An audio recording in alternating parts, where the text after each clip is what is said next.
taught you the most about faith in God? Guys, it was my dad. Yeah, I knew you were going to say that. You knew my dad, Pete. I knew you were going to say that. There's no question that I am who I am today because of a lot, well, obviously because of God's work in my life, but a lot of the foundation was laid by my dad. My dad was a steel worker who led Bible studies in the steel mill and led people to the Lord in the steel mill and loved the Lord and knew a lot about the Bible for being a steel worker. He learned a lot from preachers. He didn't fall asleep in any sermons or anything. You know, he learned stuff. So yeah, it was definitely my dad. So I'll have you, Pastor Glaze. Yeah, you know, as I thought about that, you know, I've had people that have touched my life over the years, but I really haven't had like a mentor or anybody that was strong. So I'm going to reflect back to when I was in seminary and one of my professors, Dr. Harold Wilmington, and I took several classes with him. But, you know, through his book, Wilmington's Guide Through the Bible, I mean, that just had such a profound impact on my life. Yeah. And so I'm going to say Dr. Harold Wilmington. That's great. Well, you know who I'm going with. I'm going with Robert Owen. Yeah.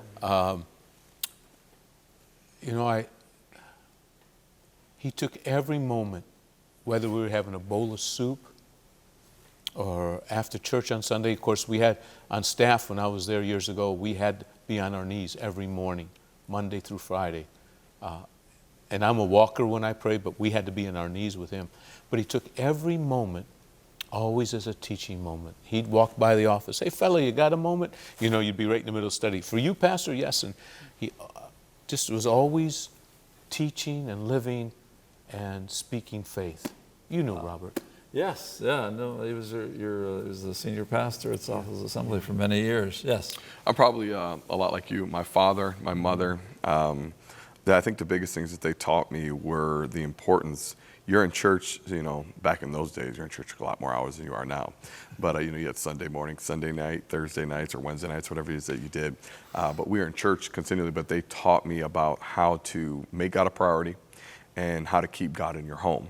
Me and my brothers, all of us, our greatest encounters with God were never in church. They were in our parents' living room. Wow. And so my brothers, I came home one time from wherever I was at, I think it was a sports event, came home and my brothers were laid out in the living room. Wow. And I said, what happened? The power of God hit them in their living room. I got baptized in the Holy Ghost in my parents' living room. So I woke up almost every morning at 5:30 in the morning to my dad praying.